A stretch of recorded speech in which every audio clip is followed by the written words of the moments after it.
ಎಲ್ರಿಗೂ ನಮಸ್ಕಾರ.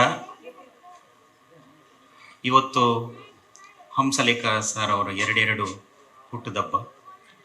ಒಂದು ನಾದಬ್ರಹ್ಮ ಹಂಸಲೇಖ ಅವರ ಬರ್ತ್ಡೇ ಆದರೆ ಇನ್ನೊಂದು ನಿರ್ದೇಶಕ ಹಂಸಲೇಖ ಅವರ ಬರ್ತ್ಡೇ.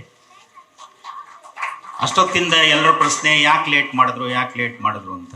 ಯಾಕೆ ಅವರು ಫ್ರೀ ಇರಲಿಲ್ಲ, ಹಾಗಾಗಿ ನಿರ್ದೇಶನ ಮಾಡೋದು ಲೇಟ್ ಆಯಿತು. ಈ ನಮ್ಮಂಥ ನಿರ್ದೇಶಕರುಗಳ ಜೊತೆ ಅವರು ನಿರ್ದೇಶಕರಾಗಿ ಕೆಲಸ ಮಾಡಿದ್ದಾರೆ, ಬರೀ ಕಂಪೋಸರ್ ಆಗಿ ಕೆಲಸ ಮಾಡಿಲ್ಲ. ನಿರ್ದೇಶಕರಾಗಿ ಸ್ಕ್ರಿಪ್ಟ್ ವಿಚಾರದಲ್ಲಿ ಎಲ್ಲದರಲ್ಲೂ ಕೂಡ ನಾವು ಸಪೋರ್ಟಿವ್ ಆಗಿ ಕೆಲಸ ಮಾಡಿದ್ದಾರೆ. ಹಾಗಾಗಿ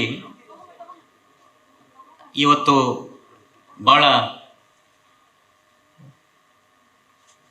ಇತ್ತೀಚಿನ ದಿನಗಳಲ್ಲಿ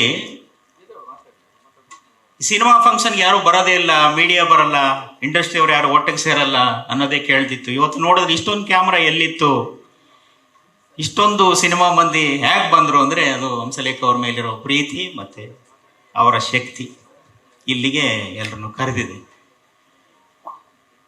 ನನಗೂ ಒಂದು ಡೌಟ್ ಇತ್ತು ಸರ್, ಇದು ಏನು ನಮ್ಮ ಹಂಸಲೇಖ ಸರ್ ಓಕೆ ಅಂತ ಇಟ್ಬಿಟ್ಟಿದ್ದಾರೆ ಅಂತ. ಈಗಲೂ ಯಾರೋ ಕೇಳಿದ್ರು, ಏನು ಸರ್ ಅದು ಓಕೆ ಅಂದರೆ ನನಗೆ ಗೊತ್ತಿಲ್ಲ. ಹೇಳಿದೆ ಇಲ್ಲ ಅದ್ರ ಹಿಂದೆ ಏನೋ ಇಟ್ಟಿರ್ತಾರೆ ಅವರು. ಸದ್ಯಕ್ಕೆ ನಾನು ಅರ್ಥೈಸ್ಕೋಬಹುದು ಅದನ್ನು ಒಳ್ಳೆ ಕಾಲ ಅಂತ. ಇವತ್ತಿಂದ ಒಂದು ಒಳ್ಳೆ ಕಾಲ ಸಿನಿಮಾಕ್ಕೆ ಶುರು ಆಯಿತು ಅಂತ ನಾನು ಅಂದ್ಕೊಂಡೆ. ಓಕೆ ಅಂದರೆ ಒಳ್ಳೆ ಕಾಲ. ಚಿತ್ರತಂಡಕ್ಕೆ, ಹಂಸಲೇಖ ಸರ್ಗೆ ಎಲ್ರಿಗೂ ಕೂಡ ಒಳ್ಳೇದಾಗಲಿ. ಇಲ್ಲಿಂದ ಅವರ ಇನ್ನೊಂದು ವೃತ್ತಿ ಪ್ರಾರಂಭ ಆಗ್ತಿದೆ.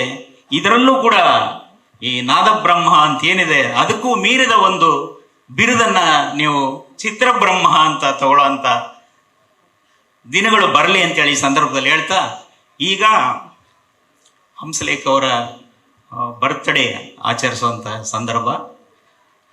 ಎಲ್ಲರೂ ಕೂಡ ಬಂದು ಮೈಸೂರು ಪಾಕ್ ಅಲ್ಲ ಸರ್, ಮೈಸೂರು ಪಾಕ್ ತಿಂದು ಬಾಯಿನ ಸಿಹಿ ಮಾಡಿಕೊಂಡು ಅವರ ವೃತ್ತಿ ಜೀವನ ಸಿಹಿಯಾಗಿರಲಿ ಅಂತ ಹಾರೈಸೋಣ.